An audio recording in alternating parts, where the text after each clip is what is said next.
Isang kutkutin na hindi pwedeng mawala sa mga pasalubong stores. Especially sa Tagaytay, nako, napakaraming nagbebenta nito. At ang tawag nga dito sa amin ay panutsa o peanut brittle. Kayo ba, anong tawag nito sa lugar ninyo? Paano ba naman kasi bukod sa napakasarap na panghimagas ay pwede mo ring pagkakitaan mga mi? Siguradong papatok at pwede pang ibenta ng mga anak nyo sa school o pwede rin sa opisina. At sure nakikita ka dito. Napakadaling gawin, 2 sangkap lang ang kailangan, kaya kung interesado ka ay panoorin mo ang video na to at isishare ko sa inyo. Tara! Pero bago yan ay i-prepare muna natin itong paghuhulmahan. Parchment paper pala ang gamit ko at pwede rin naman kayong gumamit ng wax paper o kahit na anong meron kayo sa bahay basta ba madali nyong matutuklap once nag-set na ang panutsa. Ilalagay ko na lang din sa comment section kung saan pwedeng mabili ito. So ayun nga, dumako na tayo dito sa ating lulutuin. Kalahating kilo nga pala yan at nagkakahalaga lang ng 120 pesos ang 1 kilo.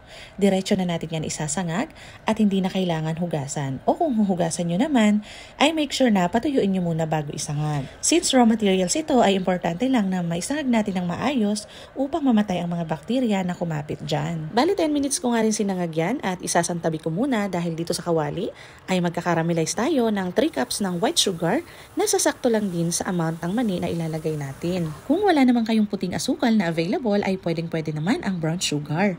Ngayon ay pwede na natin ilagay ang mga mani. And take note ha, paunti-unti lang ang paglalagay nang sa gayon ay matansya natin at hindi tayo mahirapan sa paghahalo. Once na ilagay na nga natin lahat ay lulutuin pa natin ito ng another 10 minutes.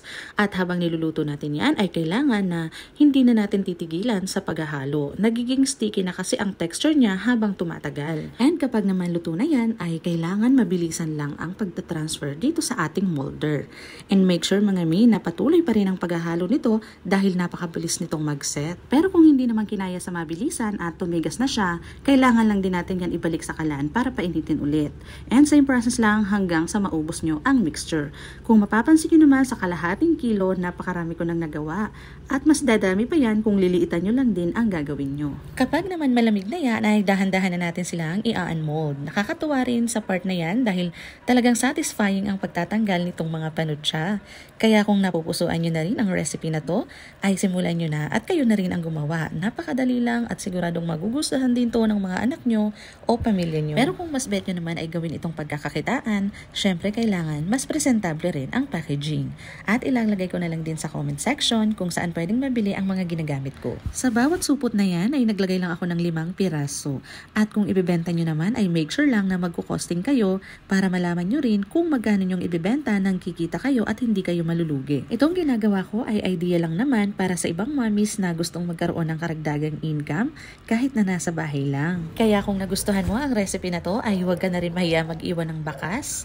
I-comment mo na rin kung taga saan ka para malaman ko rin kung saan umabot ang video na to at kung ano ang tawag nito sa inyo. Yun lamang.